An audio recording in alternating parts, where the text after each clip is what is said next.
ដឹកនាំប្រទេស47ឆ្នាំធ្វើឲ្យសម្ដេចតេជោស្គាល់ស្ទើរគ្រប់រសជាតិនៃបញ្ហារបស់ជាតិប្រជាជនបញ្ហាតំបន់និងអន្តរជាតិ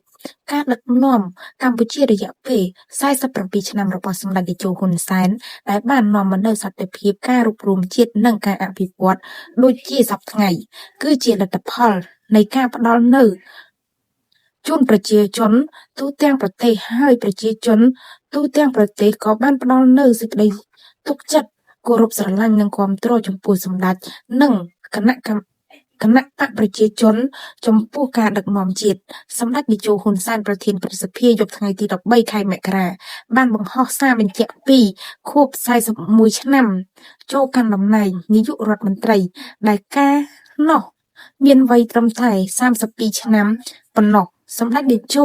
បានបង្ហោះយ៉ាងដូចនេះថាស្ទើរតែផ្លេចថ្ងៃនេះគឺជាខួប41ឆ្នាំនៃការកាន់តំណែងជានាយករដ្ឋមន្ត្រីរបស់ខ្ញុំ14មករា1985 14មករា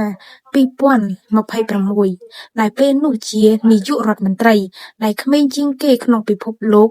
ក្នុងវ័យ32ឆ្នាំបន្ទាប់ពីការកាន់តំណែងជានាយករដ្ឋមន្ត្រីក្រសួងការបរទេសខែមករាឆ្នាំ1979ក្នុងវ័យ27ឆ្នាំនិង